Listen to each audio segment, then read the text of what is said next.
좋은 아침입니다. 오늘 레위기 8장 이 부분은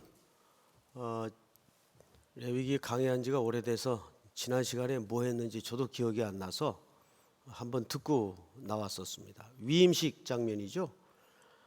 위임식에는 여러 순서 또 절차가 있는데 많은 순서 중에 그 중에 한 순서를 오늘 설명하고 있는 겁니다. 특별히 오늘은 기름 붓는 장면입니다. 10절을 볼까요? 모세가 관유를 가져다가라는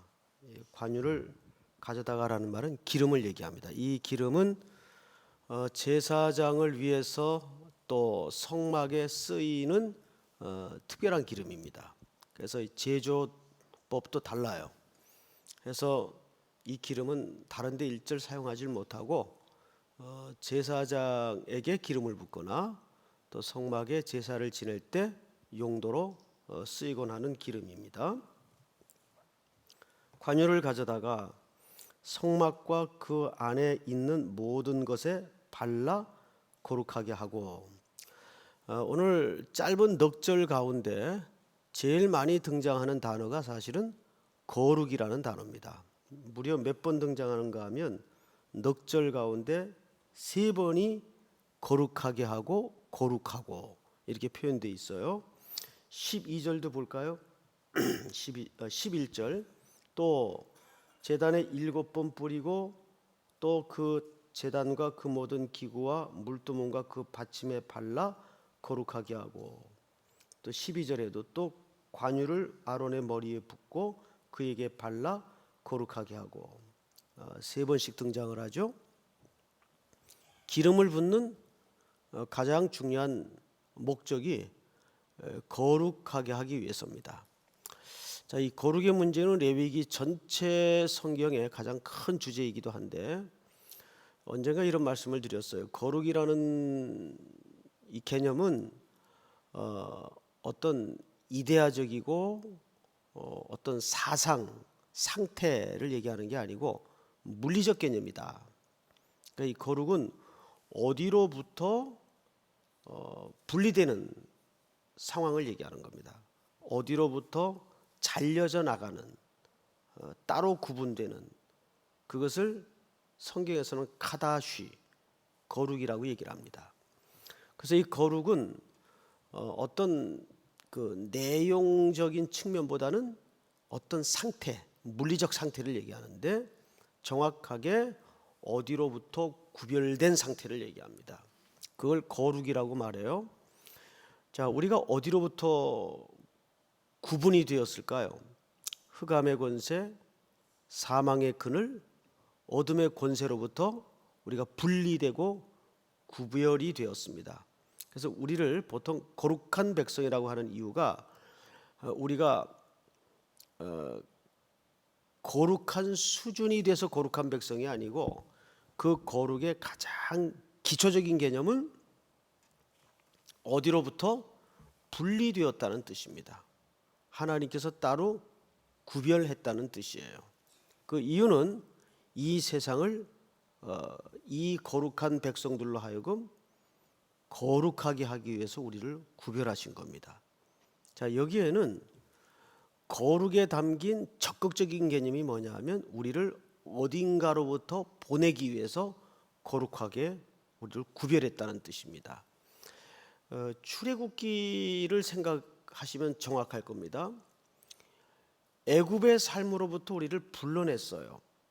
구별한 거죠. 그걸로 끝났습니까? 어디를 향하도록 만들었죠. 가나안을 향하도록 만들었습니다. 그래서 고엔이라는 신학자는 이 거룩의 개념을 이렇게 얘기를 했습니다. 공공의 침투다.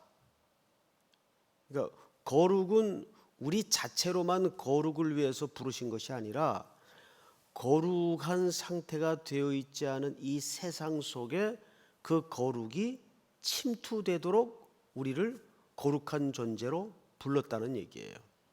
그러니까 이 거룩하도록 구별한 제사장의 책무가 거기 있습니다.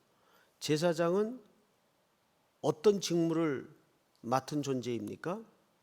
즉 하나님과 죄인된 백성 사이에서 그 죄인들을 제사를 통해 속량해주고 깨끗게 만들고 회복시키는 역할을 하나님께로부터 맡은 겁니다. 그러니까 이 제사장 직 속에는 이중적인 그림이 있어요. 제일 근본적인 그림은 구약의 모든 제사장은 그리스도의 그림을 안고 있습니다. 그래서 이 기름도 일반적으로 쓰이는 기름을 붓도록 되어 있질 않고 제사장에게만 붓는 기름으로 쓰도록 되어 있습니다. 그래서 히브리서 전체 주제는 더 나은 제사장 또는 영원한 제사장. 구약의 제사장은 그래서 제사장으로 구별되었더라도 이제 후에 10장쯤 가면 그 거룩이 무너집니다. 그리고 구별이 되었더라도 이 제사장들은 제물을 드려야 돼요. 왜냐하면 완전한 제사장이 아니기 때문에.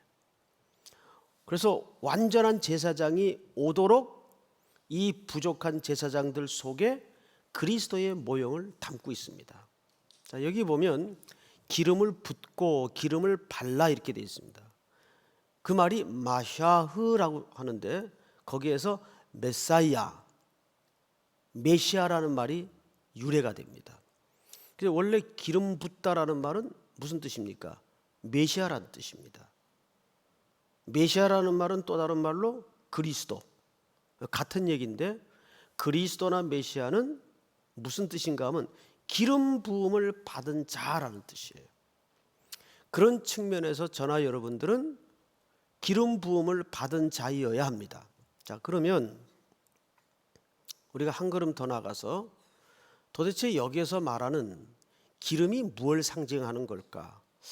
우리도 가끔 가다가 예배에 기름 부어주시고 이런 기도도 하죠. 또 이 인생에 하나님의 기름 부음이 있도록 도와주시고 그런 기도를 한단 말이에요. 오늘 여기도 보니까 이 제사장에게 기름을 붓는단 말이죠. 구별을 해서 거룩하게 만들고 기름을 부어요. 기름 붓는 게 뭘까?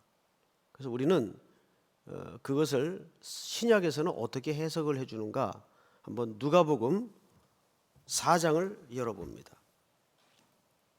누가복음 4장 18절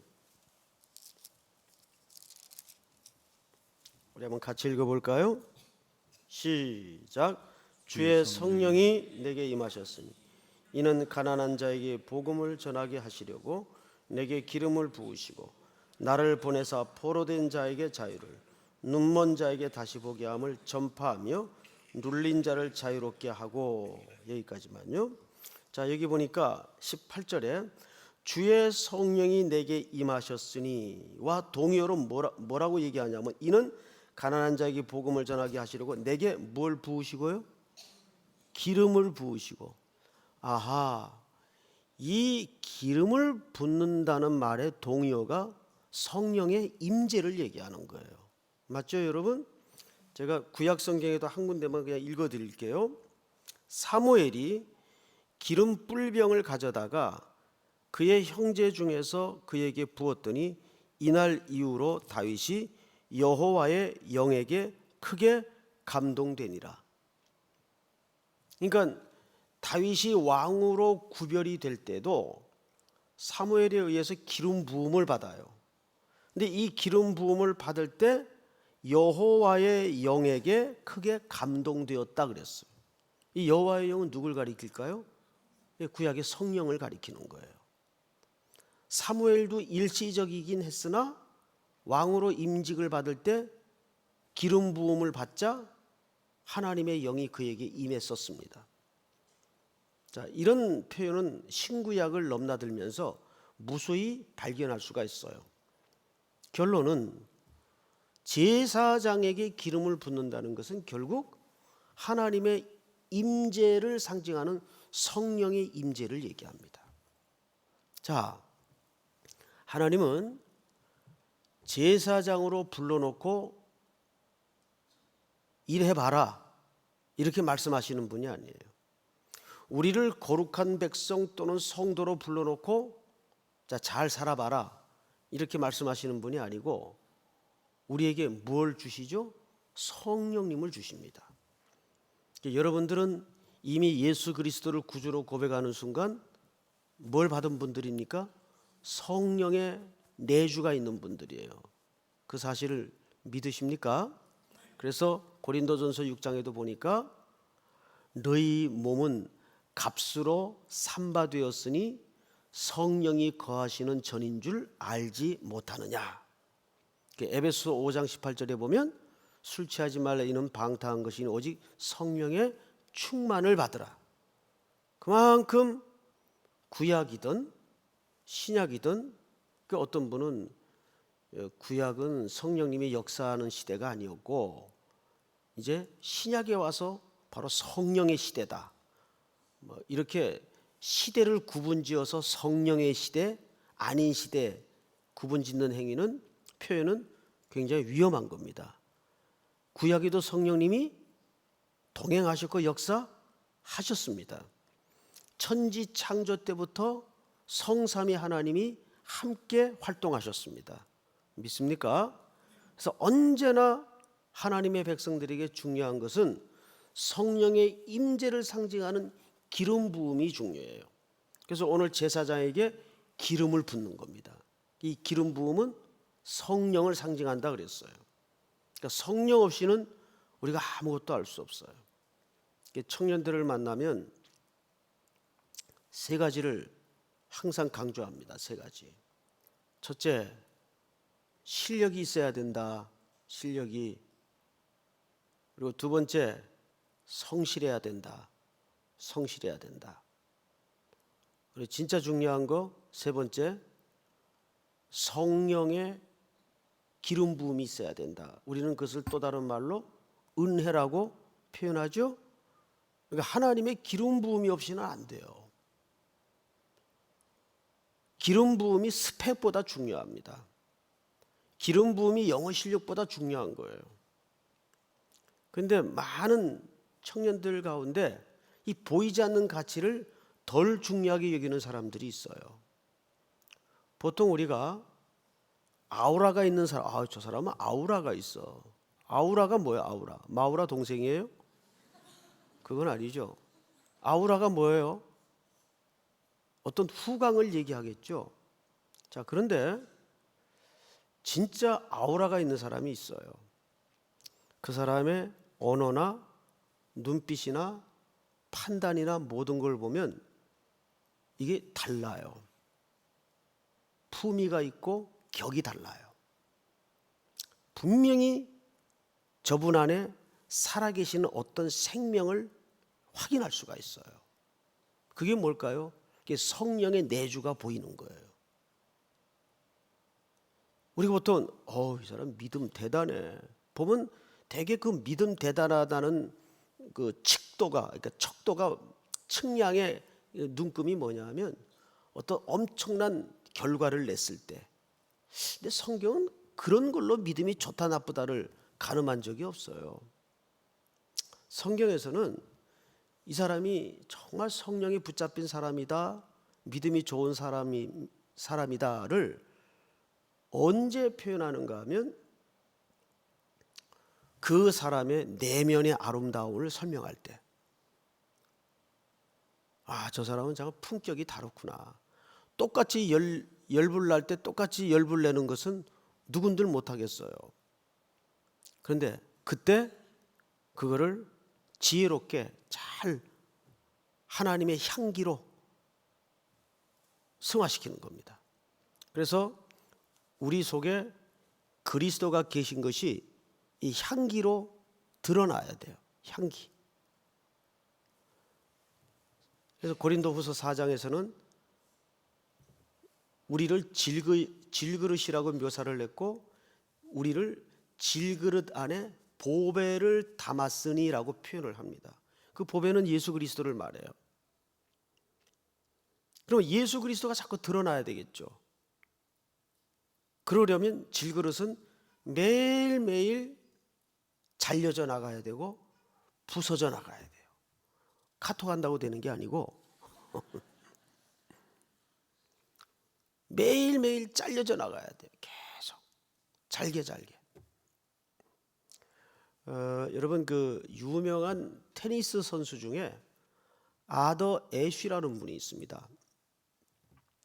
아마 이분이 그 모두 백인인 줄 알 거예요. 왜냐하면 호주 오픈, 그다음에 윈블던, 그다음에 US 오픈, 이 메이저 대회라 그러죠. 이 세 개 대회를 석권에서 그랜드 슬램을 이루었던 분이에요. 미국에서는 특별히 버지니아 같은 이 동부에서는 1960년대만 해도 흑인이 테니스를 못하도록 법으로 규정하고 있었습니다. 그러니까 이 미국 사회의 인종차별이라는 것은 의외로 끔찍해요. 물론 버스도 같이 못 탔고, 그런 인종차별 속에 이 아더 애쉬라는 사람은 흑인인데 이 세계 대회를 석권했고 75년도에는 세계 랭킹 1위에 오르기도 했습니다. 근데 이분이 테니스 선수로 유명한 사람이 아니에요. 흑인인데도 불구하고 아주 가정교육을 잘 받았어요. 아버지가 경비원입니다. 물론 아버지도 흑인이죠. 근데 어릴 때부터 아버지는 이 애쉬를 앉혀놓고 하나님을 잘 공경한다는 것은 인간을 가장 존중하는 태도에서 나와야 된다. 이걸 어릴 때부터 가르치면서 항상 성령님의 임재를 강조했어요. 이 아들에게. 한 번은 윈블던 결승까지 올라갔는데 상대방이 유명한 악동이에요. 아주 성질이 고약한 선수예요. 자존심 상하게 흑인하고 결승전을 한단 말이에요. 자기 입장에서는. 게다가 점수도 지고 있어요. 그러니까 라켓을 막 집어던지고 침뱉고 관중들한테 욕하고 생라를 하는 거예요. 생라를. 그러니까 이 아더 애쉬가 시합을 하다가 심판한테 가서 이렇게 얘기를 했습니다. 나 이 경기 포기하겠습니다. 저 선수 그냥 우승 주십시오. 이거는 저 개인에 대한 모독을 넘어서서 관중에 대한 모독이고 이 신성한 스포츠에 대한 모독입니다.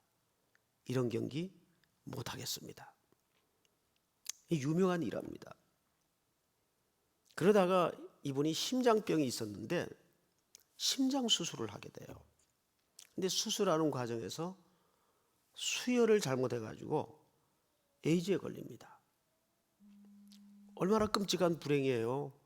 근데 그 에이즈 걸린 사실을 후에 공개를 해버립니다. 기자가 이렇게 물었어요.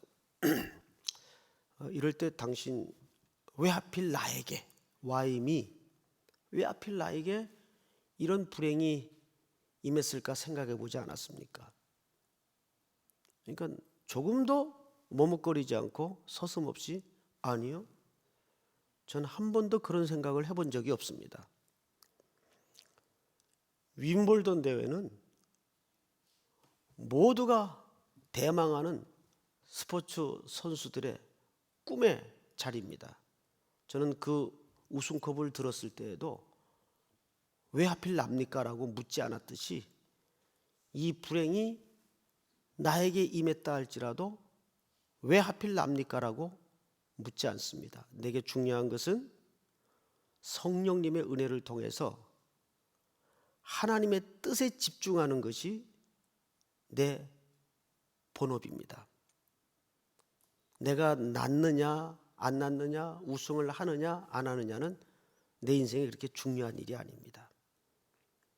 내 모든 인생의 초점은 성령의 지배 아래 하나님의 뜻에 집중하는가에 일관된 초점이 있을 뿐입니다. 이게 유명한 이야기입니다. 그래서 이분은 스포츠 선수로서 유명한 것보다는 그런 기독교적인 인품과 또 인간에 대한 존중할 수 있었던 그의 삶, 태도로 유명했던 분입니다. 결국 우리가 성령 충만하다는 것은 뭘로 드러나야 될까요? 한국 교회는 성령 충만하면 사람들이 무서워지죠. 그죠? 무서워요. 막 눈이 갑자기 막 이래지고 말이죠. 목소리도 달라지고. 그래서 겁나요. 성령 충만하다 그러면. 근데 성령 충만은 그런 모습이 아니거든요. 사람이 따뜻해지고 더 인간적이 되고 겸손해지고, 이것이 진정한 기름 부음의 흔적으로 드러나야 됩니다. 내 안에 예수님이 그렇게 나타나야 됩니다. 믿습니까? 오늘도 우리는 이 시대의 제사장으로 구별되었어요. 그리고 우리를 거룩히 부르셨습니다.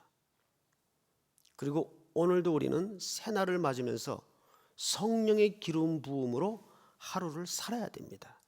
그 기름 부음이 없이는 우리는 한 발자국도 내디딜 수 없다는 절실함으로 성령님의 임재와 충만함을 구하시는 새벽이 되기를 축복합니다. 우리 기도합시다.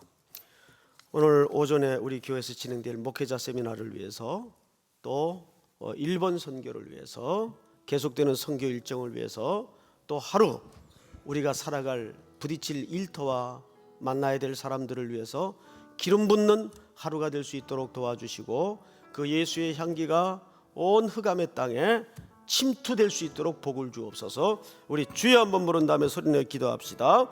주여! 하나님 은혜를 감사합니다. 오늘도 우리들에게 귀한 시간 주셔서 새날을 맞게 하시고 새 은혜로 하루